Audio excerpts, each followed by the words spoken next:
ਸਤਿਕਾਰ ਸਹਿਤ ਸਤਿ ਸ੍ਰੀ ਅਕਾਲ ਸਭ ਨੂੰ ਜੀ ਨੂੰ ਆਖਦੇ ਹਾਂ। ਸੋ ਤੇ ਪ੍ਰੋਗਰਾਮ ਅਪਡੇਟ ਕੈਲੀਫੋਰਨੀਆ 'ਚ ਸਵਾਗਤ ਹੈ। ਹਰਜੋਤ ਸਿੰਘ ਜੀ ਸਵਾਗਤ ਹੈ। ਸਤਿ ਸ੍ਰੀ ਅਕਾਲ। ਸਤਿ ਸ਼੍ਰੀ ਅਕਾਲ, ਧੰਨਵਾਦ ਜੀ ਆਇਆਂ ਨੂੰ। ਪੰਜਾਬੀ ਰੇਡੀਓ ਯੂਐਸਏ ਦੇ ਜਿੰਨੇ ਵੀ ਸਰੋਤੇ ਸਾਡੇ ਸਾਰੇ ਹੀ AM ਸਟੇਸ਼ਨ FM ਸਟੇਸ਼ਨ ਘਰਾਂ ਦੇ ਵਿੱਚ ਰੇਡੀਓ ਸੈਟਸ ਦੇ ਰਾਹੀਂ ਟੈਲੀਫੋਨ ਦੇ ਰਾਹੀਂ ਫੇਸਬੁੱਕ YouTube ਤੇ ਲਾਈਵ ਦੇਖ ਰਹੇ ਹੋ ਸੁਣ ਰਹੇ ਹੋ ਸਾਰਿਆਂ ਨੂੰ ਜੀ ਆਇਆਂ ਨੂੰ ਤੇ ਬਹੁਤ ਹੀ ਪਿਆਰ ਤੇ ਸਤਿਕਾਰ ਭਰੀ ਸਤਿ ਸ਼੍ਰੀ ਅਕਾਲ ਸਰੋਤਿਓ। ਅੱਜ ਜੁਲਾਈ ਦੀ 21 ਤਰੀਕ ਆ, ਦਿਨ ਵੀਰਵਾਰ ਆ ਤੇ ਤੁਹਾਡੇ ਲਈ ਅਪਡੇਟ ਕੈਲੀਫੋਰਨੀਆ ਪ੍ਰੋਗਰਾਮ ਲੈ ਕੇ ਹਾਜ਼ਰ ਹੋਏ ਆ।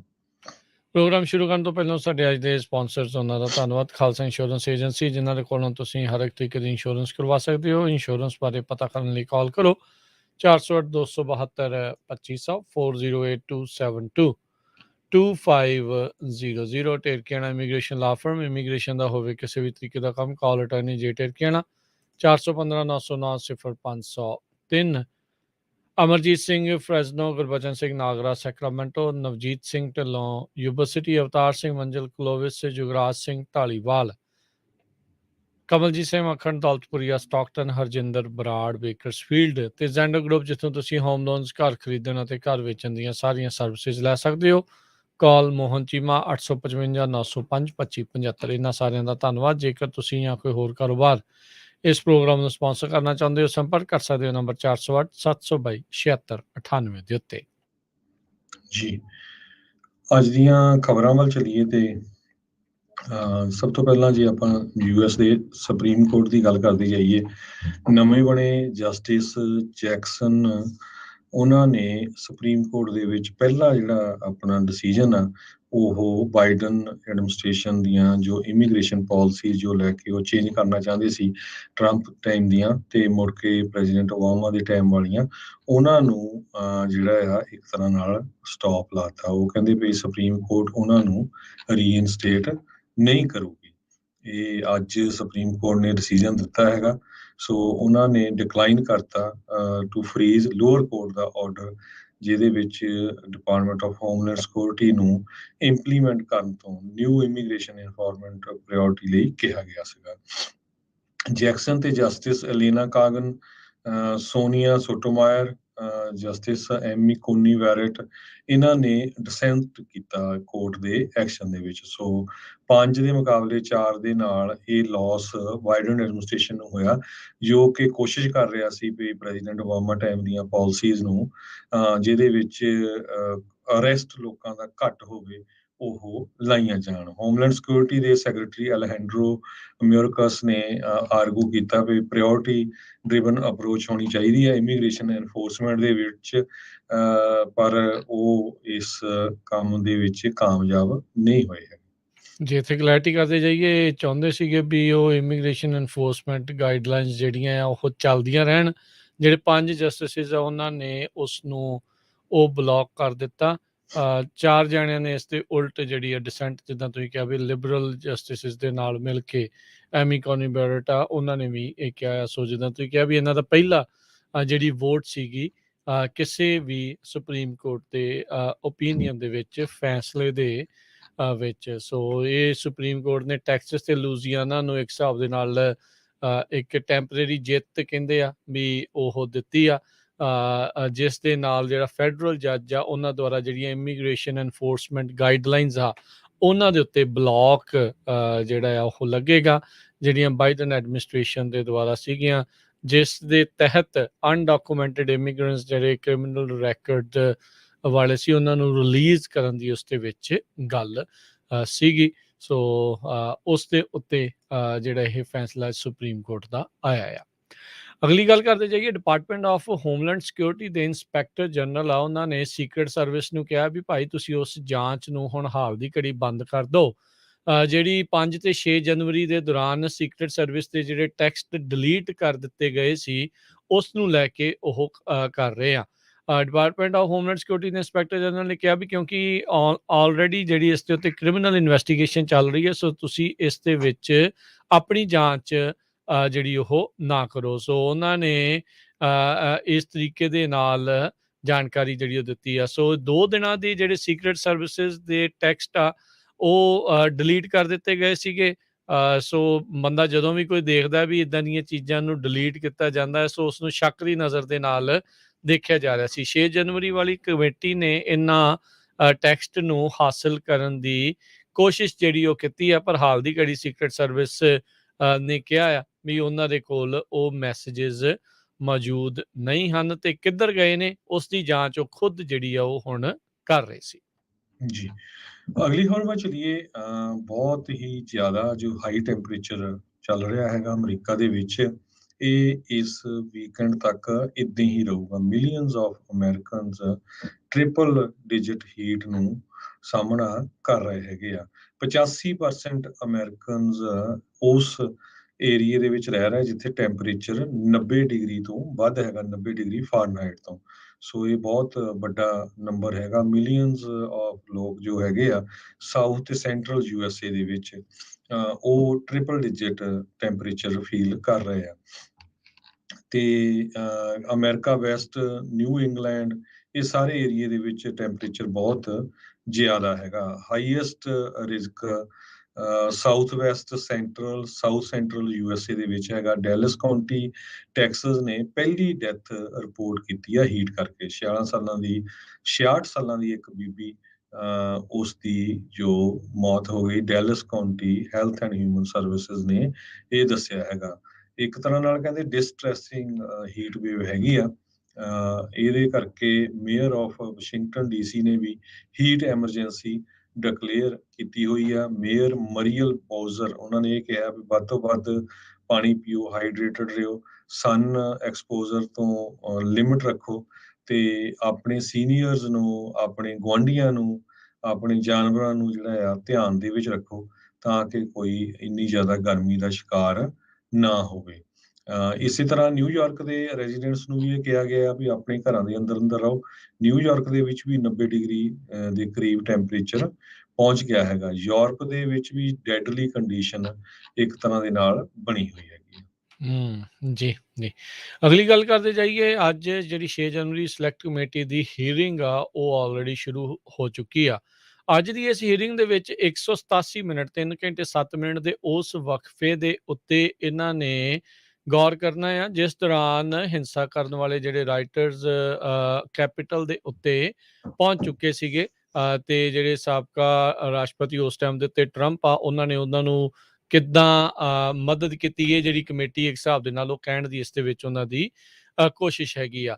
ਸੋ ਕਹਿੰਦੇ ਵੀ 2 ਵਿਟਨੈਸਿਸ ਉਹਨਾਂ ਨੇ ਇਸ ਚੀਜ਼ ਨੂੰ ਕਨਫਰਮ ਕੀਤਾ ਵੀ ਟਰੰਪ ਹੁਣਾਂ ਨੂੰ ਗੁੱਸਾ ਸੀਗਾ ਵੀ ਉਹ ਕੈਪੀਟਲ ਦੇ ਉੱਤੇ ਕਿਉਂ ਖੁਦ ਜਿਹੜਾ ਉਹ ਨਹੀਂ ਜਾ ਪਾ ਰਹੇ ਇਸ ਜਿਹੜੇ ਹਜੂਮ ਦੇ ਨਾਲ। ਸਿਕਿਉਰਿਟੀ ਅਫੀਸ਼ੀਅਲਸ ਉਹਨਾਂ ਨੇ ਕਮੇਟੀ ਨੂੰ ਜਿਹੜਾ ਉਹ ਕਿਹਾ ਵੀ ਵਾਈਟ ਹਾਊਸ ਨੂੰ ਪਤਾ ਸੀਗਾ ਵੀ ਉਹਨਾਂ ਲੋਕਾਂ ਦੇ ਕੋਲ ਹਥਿਆਰ ਹੈਗੇ ਨੇ, ਉਸ ਭੀੜ ਦੇ ਵਿੱਚ ਕਈ ਲੋਕਾਂ ਦੇ ਕੋਲ ਹਥਿਆਰ ਨੇ ਜੋ ਕਿ ਕੈਪੀਟਲ ਵੱਲ ਨੂੰ ਜਾ ਰਹੀ ਸੀਗੀ। ਸੋ ਜਿਹੜੀ ਲਿਜ਼ ਚੇਨੀ ਆ ਉਹਨਾਂ ਨੇ ਕਿਹਾ ਆ ਵੀ ਇਹ ਬੰਨ ਹੌਲੀ ਹੌਲੀ ਟੁੱਟਣਾ ਸ਼ੁਰੂ ਹੋ ਰਿਹਾ ਤੇ ਨਵਾਂ ਜਿਹੜਾ ਐਵੀਡੈਂਸ ਆ ਉਹ ਲਗਾਤਾਰ ਸਾਹਮਣੇ ਆ ਰਿਹਾ ਵੀ ਕਿਸ ਤਰੀਕੇ ਦੇ ਨਾਲ ਵਾਈਟ ਹਾਊਸ ਦੇ ਵਿੱਚ ਹੀ ਬੈਠੇ ਜਿਹੜੇ ਲੋਕ ਆ ਜਿਨ੍ਹਾਂ ਚੋਂ ਰਾਸ਼ਟਰਪਤੀ ਦਾ ਵੀ ਨਾਮ ਉਸ ਟਾਈਮ ਦੇ ਉੱਤੇ ਲੈਂਦੇ ਆ ਵੀ ਉਹਨਾਂ ਦੇ ਹੀ ਇੱਕ ਹਿਸਾਬ ਦੇ ਨਾਲ ਕਹਿ ਲਓ ਵੀ ਥਾਪੜੇ ਦੇ ਨਾਲ ਜਾਂ ਉਹਨਾਂ ਦੀ ਮਦਦ ਦੇ ਨਾਲ ਹੀ ਇਹ ਜਿਹੜੀ ਭੀੜ ਆ ਉੱਥੇ ਤੱਕ ਪਹੁੰਚੀ ਸੀਗੀ। ਸੋ ਕਹਿੰਦੇ ਵੀ ਟਰੰਪ ਹੁਣੀ ਉਸ ਟਾਈਮ ਦੇ ਉੱਤੇ ਰਾਈਟ ਨੂੰ ਜੋ ਚੱਲ ਰਿਹਾ ਸੀਗਾ ਟੀਵੀ ਦੇ ਉੱਤੇ ਦੇਖ ਰਹੇ ਸੀਗੇ। ਕਈ ਘੰਟਿਆਂ ਤੱਕ ਉਹਨਾਂ ਨੇ ਕੋਈ ਇਸ ਦੇ ਵਿੱਚ ਕਦਮ ਨਹੀਂ ਚੁੱਕਿਆ ਹੈਗਾ। ਸੋ 6 ਜਨਵਰੀ ਦੀ ਜਿਹੜੀ ਆ ਸਿਲੈਕਟ ਕਮੇਟੀ ਆ ਉਹਨਾਂ ਦੀ ਅੱਜ ਇੱਕ ਹੋਰ ਪਬਲਿਕ ਹੀਅਰਿੰਗ ਆ ਇਸ ਟਾਈਮ ਚੱਲ ਰਹੀ ਆ। ਜੀ, ਅਗਲੀ ਖਬਰ ਵੱਲ ਚਲੀਏ ਤੇ ex Minneapolis police officer Thomas Lane ਨੂੰ 2.5 ਸਾਲਾਂ ਦੀ ਸਜ਼ਾ ਦਿੱਤੀ ਗਈ ਹੈ ਕਿਉਂਕਿ ਉਸਨੇ ਜਾਰਜ ਫਲਾਇਡ ਦੇ ਸਿਵਲ ਰਾਈਟਸ ਨੂੰ ਵਾਇਲੇਟ ਕੀਤਾ ਸੀ। 3 ਪੁਲਿਸ ਆਫੀਸਰਸ ਨੂੰ ਚਾਰਜ ਕੀਤਾ ਗਿਆ ਸੀ। ਇਹਨਾਂ ਦੇ ਵਿੱਚੋਂ ਇੱਕ ਥਾਮਸ ਲੇਨ ਸੀ ਜੋ ਉੱਥੇ ਖੜਾ ਵੀ ਰਿਹਾ ਤੇ ਉਸਨੇ ਜੋ ਮੇਨ ਪੁਲਿਸ ਆਫੀਸਰ ਸੀ ਉਸ ਨੂੰ ਰੋਕਿਆ ਨਹੀਂ ਵੀ ਇਦਾਂ ਦਾ ਕੰਮ ਨਾ ਕਰ। ਫੈਡਰਲ ਪ੍ਰੋਸੀਕਿਊਟਰ ਨੇ ਜੱਜ ਪੌਲ ਮੈਗਨਸਨ ਤੋਂ 5.25 ਸਾਲ ਤੋਂ ਲੈ ਕੇ 6.5 ਸਾਲ ਦੀ ਸਜ਼ਾ ਮੰਗੀ ਸੀ ਤੇ ਇਸ ਦੇ ਅਟਾਰਨੀ ਨੇ 2.25 ਸਾਲ ਦੀ ਸਜ਼ਾ ਮੰਗੀ ਸੀ। ਜੱਜ ਨੇ 145 ਦੇ ਕਰੀਬ ਲੈਟਰ ਵੀ ਰਿਸੀਵ ਕੀਤੇ ਜੋ ਇਸ ਪੁਲਿਸ ਆਫੀਸਰ ਦੇ ਹੱਕ ਦੇ ਵਿੱਚ ਸੀਗੇ। ਜੱਜ ਨੇ ਰਿਕਮੈਂਡ ਕੀਤਾ ਵੀ ਬਿਊਰੋ ਆਫ ਪ੍ਰਿਜ਼ਨ ਪੁਲਿਸ ਲੇਨ ਜੋ ਫੈਡਰਲ ਪ੍ਰਿਜ਼ਨ ਦੁੱਲ ਮਿਨੇਸੋਟਾ ਦੇ ਵਿੱਚ ਹੈਗੀ ਆ, ਉੱਥੇ ਇਸ ਨੂੰ ਰੱਖਿਆ ਜਾਵੇ ਤੇ ਫੈਮਿਲੀ ਤੇ ਫਰੈਂਡਸ ਦੀ ਵਿਜ਼ਿਟੇਸ਼ਨ ਅਲਾਉ ਹੋਣੀ ਚਾਹੀਦੀ ਹੈਗੀ ਆ। ਜੀ। ਐਫਸੀਸੀ ਜਿਹੜੀ ਆ ਉਹ ਕਹਿੰਦੇ ਵੀ ਕ੍ਰੈਕ ਡਾਊਨ ਕਰਨ ਦੀ ਕੋਸ਼ਿਸ਼ ਕਰ ਰਹੀ ਆ। ਜਿਹੜੀਆਂ ਆਪਾਂ ਨੂੰ ਕਾਲਾਂ ਨੇ ਪਰੇਸ਼ਾਨ ਕੀਤਾ ਹੋਇਆ ਵੀ ਤੁਹਾਡੀ ਗੱਡੀ ਦੀ ਜਿਹੜੀ ਵਾਰੰਟੀ ਐਕਸਟੈਂਡਡ ਵਾਰੰਟੀ ਆ ਉਹ ਮੁੱਕ ਗਈ ਆ, ਹੁਣੇ ਜਿਹੜੀਆਂ ਜੀ ਉਹ ਕਾਲ ਨੂੰ ਰਿਟਰਨ ਕਰੋ। ਉਹ ਜਿਹੜੀਆਂ ਰੋਬੋ ਕਾਲਸ ਲਗਾਤਾਰ ਆ ਰਹੀਆਂ ਆ ਉਸ ਨੂੰ ਯੂਐਸ ਟੈਲੀਕਾਮ ਪ੍ਰੋਵਾਈਡਰਸ ਨੂੰ ਹੁਣ ਕਹਿੰਦੇ ਵੀ ਇਹ ਜਿਹੜੀਆਂ ਮਿਲੀਅਨਸ ਆਫ ਇਲੀਗਲ ਰੋਬੋ ਕਾਲਸ ਆ ਉਹਨਾਂ ਨੂੰ ਬਲੌਕ ਕਰਨਾ ਪਵੇਗਾ। ਕਹਿੰਦੇ ਵੀ ਇਹ ਜਿਹੜੀਆਂ ਐਡਵਰਟਾਈਜ਼ਿੰਗ ਐਕਸਟੈਂਡਡ ਵਹੀਕਲ ਵਾਰੰਟੀਜ਼ ਦੀ ਆਉਂਦੀ ਆ, ਐਫਸੀਸੀ ਨੇ ਅੱਜ ਵੀਰਵਾਰ ਨੂੰ ਇਸ ਦੇ ਉੱਤੇ ਗੱਲ ਕੀਤਾ ਹੈ। ਹੁਣ ਤੱਕ ਕਹਿੰਦੇ ਵੀ ਇੱਕ ਗਰੁੱਪ ਆਫ ਇੰਡੀਵਿਜੂਅਲ ਜਿਨ੍ਹਾਂ ਉੱਤੇ ਦੋਸ਼ ਆ ਵੀ 8 ਬਿਲੀਅਨ ਤੋਂ ਵੱਧ ਜਿਹੜੇ ਮੈਸੇजेस ਆ ਉਹਨਾਂ ਨੇ ਲੋਕਾਂ ਨੂੰ ਕਾਲਾਂ ਦੇ ਜ਼ਰੀਏ ਕਰ ਕਰਕੇ ਪਰੇਸ਼ਾਨ ਕੀਤੇ ਆ 2018 ਤੋਂ ਬਾਅਦ ਚ ਹੁਣ ਤੱਕ। ਸੋ ਵੀਰਵਾਰ ਨੂੰ ਅੱਜ ਐਫਸੀਸੀ ਨੇ ਇਹ ਆਪਣਾ ਨਵਾਂ ਆਰਡਰ ਜਾਰੀ ਕਰ ਦਿੱਤਾ ਵੀ ਜਿਹੜੇ ਤੁਹਾਡੇ ਸਰਵਿਸ ਪ੍ਰੋਵਾਈਡਰ ਆ ਉਹਨਾਂ ਨੂੰ ਇੱਦਾਂ ਦੀਆਂ ਜਿਹੜੀਆਂ ਕਾਲਸ ਆ ਰਹੀਆਂ ਉਹਨਾਂ ਨੂੰ ਰੋਕਣਾ ਪਊਗਾ। ਇਸ ਮਾਮਲੇ ਦੇ ਵਿੱਚ 13 ਜਿਹੜੇ ਲੋਕ ਆ ਉਹਨਾਂ ਨੂੰ ਲਿੰਕ ਕੀਤਾ ਗਿਆ ਤੇ 6 ਅਜਿਹੀਆਂ ਕੰਪਨੀਆਂ ਜਿਹੜੀਆਂ ਟੈਕਸਸ ਤੇ ਕੈਲੀਫੋਰਨੀਆ ਤੋਂ ਦੇ ਨਾਲ ਹੰਗਰੀ ਵਰਗੇ ਜਿਹੜੇ ਯੂਰਪੀਅਨ ਮੁਲਕ ਤੋਂ ਚੱਲ ਰਹੀਆਂ ਸੀਗੀਆਂ। ਇਹ ਰੋਬੋ ਕਾਲਸ ਨੇ ਜਿਹੜੇ ਆ ਇਹੀ ਚੀਜ਼ ਕਹਿ ਕੇ ਗੱਲ ਕਰਦੇ ਸੀਗੇ ਵੀ ਅਸੀਂ ਤੁਹਾਨੂੰ ਕੋਸ਼ਿਸ਼ ਕਰ ਰਹੇ ਹਾਂ ਤੁਹਾਡੇ ਨਾਲ ਗੱਲਬਾਤ ਕਰਨ ਦੇ ਲਈ ਕਾਰ ਦੀ ਐਕਸਟੈਂਡਡ ਵਾਰੰਟੀ ਨੂੰ ਲੈ ਕੇ। ਸੋ ਕਹਿੰਦੇ ਆ ਵੀ ਇਹ ਜਿਹੜੀਆਂ ਕਾਲਾਂ ਨੇ ਐਫਸੀਸੀ ਦੇ ਜਿਹੜੇ ਕੰਜ਼ਿਊਮਰ ਕੰਪਲੇਂਟਸ ਆ ਉਹ ਸਭ ਤੋਂ ਵੱਡਾ ਹਿੱਸਾ ਰਿਹਾ ਪਿਛਲੇ 2 ਸਾਲਾਂ ਦੇ ਵਿੱਚ। ਹਜ਼ਾਰਾਂ ਹੀ ਲੋਕਾਂ ਨੇ ਕੰਪਲੇਂਟ ਕੀਤੀ ਪਰ ਲੱਖਾਂ ਹੀ ਲੋਕ ਇਸ ਤੋਂ ਪਰੇਸ਼ਾਨ ਜਿਹੜੇ ਆ ਉਹ ਰਹੇ ਨੇ। ਇਸ ਤੋਂ ਪਹਿਲਾਂ ਐਫਸੀਸੀ ਨੇ ਯੂਐਸ ਟੈਲੀਕਾਮ ਕੰਪਨੀਜ਼ ਨੂੰ ਰੋਬੋ ਕਾਲਸ ਦੇ ਬਾਰੇ ਇਤਲਾਹ ਜਿਹੜੀ ਆ ਉਹ ਦਿੱਤੀ ਸੀ ਤੇ ਅੱਜ ਦੇ ਇਸ ਐਫਸੀਸੀ ਦੇ ਆਦੇਸ਼ ਤੋਂ ਬਾਅਦ ਚ ਇਹਨਾਂ ਕੈਰੀਅਰਸ ਨੂੰ ਇਦਾਂ ਦੀਆਂ ਕਾਲਸ ਨੂੰ ਆਪਣੇ ਪੱਧਰ ਦੇ ਉੱਤੇ ਹੀ ਹੁਣ ਰੋਕਣਾ ਪਵੇਗਾ। ਜੀ, ਅਗਲੀ ਖਬਰ ਵੱਲ ਚਲੀਏ ਤੇ ਅੱਜ LAX ਲਾਸ ਐਂਜਲਸ ਦਾ ਜੋ 에ਅਰਪੋਰਟ ਹੈਗਾ ਉਹਦੇ ਲਾਗੇ ਸ਼ਟਲ ਬੱਸ ਕ੍ਰੈਸ਼ ਹੋ ਗਈ ਜਿਹਦੇ ਨਾਲ 9 ਜਾਣੇ ਪੂਰੀ ਤਰ੍ਹਾਂ ਫੱਟੜ ਹੋ ਗਏ। ਇਹ ਲਾਸ ਐਂਜਲਸ ਇੰਟਰਨੈਸ਼ਨਲ 에ਅਰਪੋਰਟ ਤੇ ਵਾਪਰਿਆ 12:45 ਤੇ ਅਥਾਰਟੀਜ਼ ਨੇ ਦੱਸਿਆ ਵੀ ਉਹਨਾਂ ਨੂੰ ਕਾਲਸ ਆਉਣੀਆਂ ਸ਼ੁਰੂ ਹੋ ਗਈਆਂ ਵੀ ਇੱਕ ਬੱਸ ਉਹ ਪੋਲ ਦੇ ਵਿੱਚ ਜਾ ਵੱਜੀ ਹੈਗੀ ਆ ਤੇ ਉਸ ਦੇ ਵਿੱਚ 24 ਜਾਣੇ ਸਵਾਰ ਸੀਗੇ ਇਨਕਲੂਡਿੰਗ ਡਰਾਈਵਰ। ਜਦੋਂ ਕ੍ਰੈਸ਼ ਹੋਇਆ 10 ਐਂਬੂਲੈਂਸ ਨੂੰ ਉੱਥੇ ਉਸੇ ਟਾਈਮ ਦੇ ਉੱਤੇ ਬੁਲਾਇਆ ਗਿਆ। ਸੋ ਬਹੁਤ ਸਾਰੇ ਲੋਕ ਇੰਜਰਡ ਨਹੀਂ ਹੋਏ ਤੇ ਜਿਹੜੇ ਇੰਜਰਡ ਵੀ ਹੋਏ ਉਹ ਇੰਨੇ ਕੋਈ ਸੀਰੀਅਸ ਨਹੀਂ ਸੀ ਪਰ ਉਹਨਾਂ ਨੂੰ ਹਸਪਤਾਲ ਦੇ ਵਿੱਚ ਪਹੁੰਚਾਇਆ ਗਿਆ ਫॉर ਮਾਈਨਰ ਇੰਜਰੀਜ਼ ਦੇ ਲਈ। ਕਿਸੇ ਤਰ੍ਹਾਂ ਦਾ ਕੋਈ ਪੈਡੈਸਟਰੀਅਨ ਜਿਹੜਾ ਤੁਰ ਕੇ ਜਾਂਦਾ ਆ ਉਹ ਫੱਟੜ ਨਹੀਂ ਹੋਇਆ। ਇਹ ਕੋਲੀਜਨ ਅੱਜ ਆਫਟਰਨੂਨ ਦੇ ਵਿੱਚ ਕਲੀਨ ਕਰ ਦਿੱਤਾ ਗਿਆ। ਜੀ, ਅਗਲੀ ਜਿਹੜੀ ਗੱਲ ਕਰਦੇ ਜਾਈਏ ਬ੍ਰਾਜ਼ੀਲ ਦੇ ਰੀਓ ਡੀ ਜਨੇਰੀਓ ਇਲਾਕੇ ਦੇ ਵਿੱਚ ਇੱਕ ਜਿਹੜਾ ਰੀਓ ਫੈਵੇਲਾ ਉਸ ਦੇ ਵਿੱਚ ਇੱਕ ਰੇਡ ਦੇ ਦੌਰਾਨ 18 ਜਾਣਿਆਂ ਦੀ ਮੌਤ ਹੋਈ ਹੈਗੀ ਆ। ਪੁਲਿਸ ਇਸ ਨੂੰ ਆਪਰੇਸ਼ਨ ਕਹਿ ਰਹੀ ਆ। ਲੋਕ ਜਿਹੜੇ ਉੱਥੋਂ ਦੇ ਨੇ ਰਹਿਣ ਵਾਲੇ ਉਹ ਕਹਿ ਰਹੇ ਆ ਵੀ ਇਹ ਇਹਨਾਂ ਨੇ ਮੈਸੇਕਰ ਕਰ ਦਿੱਤਾ, ਲੋਕਾਂ ਦਾ ਘਾਣ ਇਸ ਦੇ ਵਿੱਚ ਕੀਤਾ ਆ। ਬ੍ਰਾਜ਼ੀਲ ਦੀ ਪੁਲਿਸ ਕਹਿੰਦੀ ਆ ਵੀ 16 ਜਿਹੜੇ ਕਥਿਤ ਤੌਰ ਦੇ ਉੱਤੇ ਜਿਹੜੇ ਅਪਰਾਧੀ ਆ ਇਸ ਕਨਫਰੰਟ੍ਰੇਸ਼ਨ ਦੇ ਵਿੱਚ ਇਸ ਗੋਲੀਬਾਰੀ ਦੇ ਦੌਰਾਨ ਮਾਰੇ ਗਏ ਆ, ਜਿਨ੍ਹਾਂ ਵਿੱਚ ਇੱਕ ਔਰਤ ਵੀ ਜਿਹੜੀ ਉਹ ਸ਼ਾਮਲ ਦੱਸੀ ਜਾਂਦੀ ਆ। ਸੋ ਵੀਡੀਓਜ਼ ਕਹਿੰਦੇ ਸੋਸ਼ਲ ਮੀਡੀਆ ਦੇ ਉੱਤੇ ਸਰਕੂਲੇਟ ਹੋ ਰਹੀਆਂ ਇਸ ਸ਼ੂਟ ਆਊਟ ਦੀਆਂ, ਜਿਸ ਦੇ ਵਿੱਚ ਕ੍ਰਿਮੀਨਲ ਤੇ ਨਾਲ ਜਿਹੜਾ ਪੁਲਿਸ ਆ ਜਿਨ੍ਹਾਂ ਦਾ ਹੈਲੀਕਾਪਟਰ ਬਹੁਤ ਹੀ ਨੀਵੀਂ ਉਡਾਣ ਦੇ ਵਿੱਚ ਸੀਗਾ ਉਹ ਇਸ ਪੂਰੇ ਕਹਿ ਲਓ ਵੀ ਸ਼ੂਟ ਆਊਟ ਨੂੰ ਉਸ ਦੇ ਵਿੱਚ ਦਿਖਾ ਰਿਹਾ ਹੈਗਾ ਆ। ਸੋ ਰੀਓ ਦੀ ਪੁਲਿਸ ਫੋਰਸ ਦੇ ਸਪੋਕਸਮੈਨ ਨੇ ਕਿਹਾ ਆ ਵੀ ਕਈ ਅਪਰਾਧੀਆਂ ਨੇ ਜਿਹੜੀ ਯੂਨੀਫਾਰਮ ਆ ਪੁਲਿਸ ਵਾਲੀ ਹੀ ਪਾਈ ਹੋਈ ਸੀ ਤਾਂ ਜੋ ਲੋਕਾਂ ਨੂੰ ਭੁਲੇਖਾ ਪਵੇ। ਸੋ ਉੱਥੇ ਇੱਕ ਵੱਡੀ ਆਪਰੇਸ਼ਨ ਜਿਹੜੇ ਜਿਸ ਨੂੰ ਪੁਲਿਸ ਵਾਲੇ ਆਪਰੇਸ਼ਨ ਦੇ ਲੋਕ ਜਿਸ ਨੂੰ ਮੈਸੇਕਰ ਆਖ ਰਹੇ ਆ ਉਸ ਦੇ ਵਿੱਚ ਹੁਣ ਤੱਕ 16 ਜਾਣਿਆਂ ਦੀ ਇਸ ਰੇਡ ਦੇ ਵਿੱਚ ਮੌਤ ਹੋ ਚੁੱਕੀ ਆ। ਜੀ, ਅਗਲੀ ਖਬਰ ਚਲੀਏ ਸੈਨੋਜ਼ੇ ਕੈਲੀਫੋਰਨੀਆ ਤੋਂ ਆ ਰਹੀ ਆ।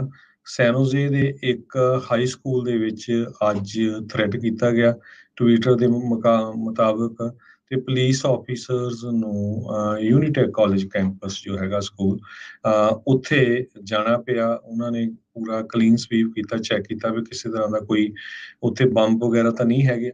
ਯੂਨੀਟੈਕ college campus 6800 block of Santa Teresa boulevard ਇੱਥੇ ਲੋਕੇਟਡ ਹੈਗਾ। ਕਿਸੇ ਤਰ੍ਹਾਂ ਦਾ ਜਿਹੜਾ ਟ੍ਰੈਫਿਕ ਦਾ ਅਸਰ ਨਹੀਂ ਪਿਆ, ਪਰ ਕਾਲਜ ਨੂੰ ਕੁਝ ਘੰਟਿਆਂ ਦੇ ਲਈ ਸ਼ਟ ਡਾਊਨ ਕਰਨਾ ਪਿਆ।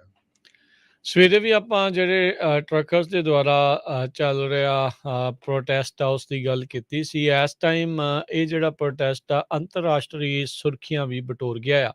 ਰਿਊਟਰਸ ਦੇ ਅਖਬਾਰ ਨੇ ਵੀ ਅੱਜ ਜਿਹੜੇ ਟਰੱਕਰਸ ਦਾ ਬਲੋਕੇਡ ਆ ਕੈਲੀਫੋਰਨੀਆ ਦਾ ਜਿਹੜਾ ਮੇਜਰ ਸੀਪੋਰਟ ਪੋਰਟ ਆਫ ਓਕਲੈਂਡ ਆ ਉਸ ਦੇ ਬਾਰੇ ਜ਼ਿਕਰ ਕੀਤਾ। ਕਹਿੰਦੇ ਵੀ ਦੂਜਾ ਦਿਨ ਹੋ ਗਿਆ ਆ ਜਿਹੜਾ ਥਰਡ ਬਿਜ਼ੀਐਸਟ ਸੀਪੋਰਟ ਆ ਇਸ ਸੂਬੇ ਦਾ ਕੈਲੀਫੋਰਨੀਆ ਦਾ, ਉਸ ਨੂੰ ਗਿਗ ਵਰਕਰ ਲਾ ਦੇ ਕਰਕੇ ਇਹਨਾਂ ਨੇ ਬੰਦ ਕੀਤਾ ਹੋਇਆ। ਕਹਿੰਦੇ ਵੀ ਇਸ ਦੇ ਨਾਲ ਜਿਹੜਾ ਐਕਸਪੋਰਟ ਐਗਰੀਕਲਚਰ ਦਾ ਉਹ ਵੀ ਸਟਾਲ ਜਿਹੜਾ ਹੋ ਰਿਹਾ ਆ ਤੇ ਯੂਐਸ ਦੀ ਸਪਲਾਈ ਚੇਨ ਦੇ ਉੱਤੇ ਵੀ ਅਸਰ ਪਵੇਗਾ। ਇੰਡੀਪੈਂਡੈਂਟ ਟਰੱਕ ਡਰਾਈਵਰਸ ਆ ਉਹ ਇਹਨਾਂ ਟਰਮੀਨਲ ਗੇਟਸ ਦੇ ਬਾਹਰ ਪਿਕਟਿੰਗ ਕਰ ਰਹੇ, ਜਾਨੀ ਕਿ ਆਪਣਾ ਵਿਰੋਧ ਜਤਾ ਰਹੇ ਆ ਪ੍ਰੋਟੈਸਟ ਜਿਹੜਾ ਉਹ ਕਰਕੇ। ਵੱਡੀਆਂ ਸੁਰਖੀਆਂ ਜਿਹੜੀਆਂ ਹਰਜੋਤ ਸਿੰਘ ਜੀ ਇਹ ਬਟੋਰ ਗਿਆ, ਇਹਦਾ ਮਤਲਬ ਕੁਛ ਨਾ ਕੁਛ ਐਕਸ਼ਨ ਸਰਕਾਰ ਨੂੰ ਇਸ ਉੱਤੇ ਕਰਨਾ ਹੀ ਜਿਹੜਾ ਉਹ ਪਵੇਗਾ। ਟਰੱਕਿੰਗ ਇੰਡਸਟਰੀ ਜਿਹੜੀ ਪ੍ਰੋਟੈਸਟਰ ਤੇ ਜਿਹੜੇ ਆ ਉਹ ਚਾਹੁੰਦੇ ਆ ਵੀ ਗੈਵਿਨ ਨਿਊਸਮ ਇਸ ਇਨਫੋਰਸਮੈਂਟ ਜਿਹੜੇ ਲਾਅ ਦੀ ਇਨਫੋਰਸਮੈਂਟ ਆ ਉਸ ਦੇ ਵਿੱਚ ਦੇਰ ਜਿਹੜੀ ਆ ਉਹ ਕਰਨ। ਤੇ ਕੁਛ ਰੈਲੀ ਵਾਲੇ ਕਹਿੰਦੇ ਆ ਵੀ ਕਾਰਗੋ ਉਨੀ ਦੇਰ ਤੱਕ ਇੱਥੋਂ ਫਲੋ ਨਹੀਂ ਕਰੂਗਾ ਜਿੰਨੀ ਦੇਰ ਤੱਕ AB5 ਵਾਪਸ ਜਿਹੜਾ ਆ ਉਹ ਨਹੀਂ ਲੈ ਲਿਆ ਜਾਂਦਾ, ਜਾਂ ਫਿਰ ਇਹ ਐਗਜ਼ੈਂਪਸ਼ਨ ਦੀ ਇਸ ਦੇ ਵਿੱਚ ਮੰਗ ਕਰ ਰਹੇ ਹੈਗੇ ਆ। ਸੋ ਉੱਥੇ ਦੀ ਇੰਟਰਨੈਸ਼ਨਲ ਲੌਂਗ ਸ਼ੋਰ ਵੇਅਰ ਹਾਊਸ ਜਿਹੜੀ ਯੂਨੀਅਨ ਆ ਉਹਨਾਂ ਦਾ ਵੀ ਮਸਲਾ ਜਿਹੜਾ ਇਸ ਦੇ ਵਿੱਚ ਨਾਲ ਦੇ ਨਾਲ ਹੀ ਜੁੜਿਆ ਹੈਗਾ ਆ। ਸੋ ਹੁਣ ਦੇਖੋ ਆਉਣ ਵਾਲੇ ਸਮੇਂ 'ਚ ਹਰਜੋਤ ਸਿੰਘ ਜੀ ਅੱਗੇ ਕੀ ਬਣਦਾ ਆ, ਪਰ ਇੱਥੇ ਇੱਦਾਂ ਵੀ ਜਿਹੜੇ ਹੁਣ ਟਰੱਕਰਸ ਦੇ ਦੁਆਰਾ ਪ੍ਰੋਟੈਸਟ ਜਿਹੜਾ ਲਗਾਤਾਰ ਜਾਰੀ ਆ। ਓਕਲੈਂਡ ਦੇ ਵਿੱਚ ਹਰ ਮਹੀਨੇ $1.86 ਬਿਲੀਅਨ ਦੀ ਲਾਗਤ ਦੇ ਐਕਸਪੋਰਟ ਉਹਨਾਂ ਨੂੰ ਹੈਂਡਲ ਜਿਹੜਾ ਉਹ ਕੀਤਾ ਜਾਂਦਾ। ਇਹਨਾਂ ਵਿੱਚੋਂ 2/3 ਐਗਰੀਕਲਚਰ ਪ੍ਰੋਡਕਟ ਹੁੰਦੇ ਆ, ਪੈਰੀਸ਼ੇਬਲ ਹੁੰਦੇ ਆ, ਯਾਨੀ ਕਿ ਖਰਾਬ ਹੋ ਜਾਣ ਵਾਲੇ ਹੁੰਦੇ ਆ, ਤੇ ਸ਼ਟਡਾਊਨ ਦੇ ਨਾਲ ਕਹਿੰਦੇ ਉਹਨਾਂ ਉੱਤੇ ਵੀ ਕਾਫੀ ਅਸਰ ਪੈਣ ਵਾਲਾ ਆ। ਜੀ, ਤੇ ਸਟਾਕ ਮਾਰਕੀਟ ਦੀ ਗੱਲ ਕਰਦੇ ਜਾਈਏ, ਕਹਿੰਦੇ ਵੀ ਸਟਾਕ ਮਾਰਕੀਟ ਅੱਜ ਨੈਗੇਟਿਵ ਚ ਰਹੀ। ਜੀ ਅੱਜ ਸ਼ੁਰੂਆਤ ਜਿਹੜੀ ਮੇ ਵੀ ਨੈਗੇਟਿਵ ਸੀਗੀ, ਪਰ ਦਿਨ ਖਤਮ ਹੋਣ ਤੱਕ ਇਹ ਪੋਜ਼ਿਟਿਵ ਦੇ ਵਿੱਚ ਜਾ ਪਹੁੰਚੀ। ਅੱਜ ਕੱਲ੍ਹ ਦੇ ਮੁਕਾਬਲੇ ਡਾਓ ਜੋਨ 162 ਪੁਆਇੰਟ ਵਧਿਆ, 32,037 ਦੇ ਉੱਤੇ ਬੰਦ ਹੋਇਆ। S&P ਜਿਹੜਾ 39 ਪੁਆਇੰਟ ਵੱਧ ਕੇ 3999 ਦੇ ਉੱਤੇ ਬੰਦ ਹੋਇਆ। ਨੈਸਡੈਕ 162 ਪੁਆਇੰਟ ਵੱਧ ਕੇ 12,060 ਦੇ ਉੱਤੇ ਬੰਦ ਹੋਇਆ। ਸੋਨੇ ਦਾ ਭਾਅ $1715 ਪ੍ਰਤੀ ਆਉਂਸ ਜਿਹੜਾ ਹੋ ਰਿਹਾ, ਤੇ ਜਿਹੜੇ ਕੱਚੇ ਤੇਲ ਦੀ ਕੀਮਤ $96.41 ਦੇ ਉੱਤੇ ਰਹੀ US ਜਿਹੜੀ ਆ ਇੱਕ ਬੈਰਲ ਦੇ ਲਈ। ਤੇ 10 ਈਅਰ ਯੀਲਡ 2.89% ਦੇ ਉੱਤੇ ਰਹੀ, ਤੇ ਬਿਟਕੋਇਨ $23,285 ਦੇ ਬਰਾਬਰ, ਤੇ ਇਥੀਰੀਅਮ $1,587 ਦੇ ਬਰਾਬਰ ਚੱਲ ਰਿਹਾ ਹੈ। ਜੀ, ਇਸੇ ਤਰ੍ਹਾਂ ਜੇ $1 ਦੀ ਕੀਮਤ ਇੰਡੀਆ ਦੇ ਰੁਪਈਏ ਦੇ ਬਰਾਬਰ ਦੱਸ ਕੇ ਜਾਈਏ ਤਾਂ $1 ਦੀ ਕੀਮਤ ਇੰਡੀਆ ਦੇ $79.78 ਦੇ ਬਰਾਬਰ ਰਹੀ ਆ। $1 ਦੀ ਕੀਮਤ ਕੈਨੇਡਾ ਦੇ $1 ਤੇ 29 ਸੈਂਟ ਦੇ ਬਰਾਬਰ ਰਹੀ ਆ। ਤੇ ਜਾਂਦੇ ਜਾਂਦੇ ਇੱਕ ਵਾਰੀ ਫੇਰ ਦੱਸਦੇ ਜਾਈਏ, ਬਲਤੇਜ ਸਿੰਘ ਪੰਨੂ ਉਹਨਾਂ ਦੀ ਜਗ੍ਹਾ ਤੇ ਦੀਪਕ ਸ਼ਰਮਾ ਜੀ ਹਰ ਰੋਜ਼ ਸ਼ਾਮ ਨੂੰ 8:30 ਵਜੇ ਦੇ ਕਰੀਬ ਪੰਜਾਬ ਤੋਂ ਖਬਰਾਂ ਸਾਂਝੀਆਂ ਕਰਿਆ ਕਰਨਗੇ। ਪ੍ਰਵੀਨ ਸ਼ਰਮਾ ਤੇ ਦੀਪਕ ਸ਼ਰਮਾ ਦੋਨੋਂ ਹੀ ਰਲ ਕੇ ਹਫ਼ਤੇ ਦੇ 5 ਦਿਨ ਹਰ ਰੋਜ਼ ਸ਼ਾਮ ਨੂੰ 8:30 ਵਜੇ ਦੇ ਕਰੀਬ ਲਾਈਵ ਤੁਸੀਂ ਜਿੰਨੇ ਵੀ ਸਾਡੇ ਟਰੈਸਟਰੀਅਲ ਰੇਡੀਓ ਸਟੇਸ਼ਨਸ ਹੈਗੇ ਆ AM ਤੇ FM ਉਹਨਾਂ ਤੇ ਸੁਣ ਸਕਦੇ ਆ। ਤੇ ਜੇ ਤੁਸੀਂ ਮਿਸ ਕਰ ਗਏ ਤਾਂ ਪੰਜਾਬੀ ਰੇਡੀਓ USA ਦੀ ਫੇਸਬੁੱਕ ਤੇ ਪੰਜਾਬੀ ਰੇਡੀਓ USA ਦਾ YouTube ਚੈਨਲ ਆ, ਉਹ ਸਬਸਕ੍ਰਾਈਬ ਕਰੋ, ਆਪਣੇ ਦੋਸਤਾਂ ਮਿੱਤਰਾਂ ਰਿਸ਼ਤੇਦਾਰਾਂ ਨੂੰ ਕਹੋ, ਤੇ ਉੱਥੇ ਵੀ ਉਹ ਸੁਣ ਸਕਦੇ ਹੈਗੇ। ਜੀ ਹੁਣ ਲੈਣੇ ਜੀ ਇਜਾਜ਼ਤ, ਮੇਰੇ ਰਾਜਕੁਲਬੀਰ ਸਿੰਘ ਵੱਲੋਂ ਤੇ ਹਰਜੋਤ ਸਿੰਘ ਵੱਲੋਂ ਤੁਹਾਨੂੰ ਸਭ ਨੂੰ ਪਿਆਰ ਭਰੀ ਸਤਿ ਸ਼੍ਰੀ ਅਕਾਲ ਜੀ। ਸੁਣਦੇ ਰਹੋ, ਦੇਖਦੇ ਰਹੋ ਪੰਜਾਬੀ ਰੇਡੀਓ USA।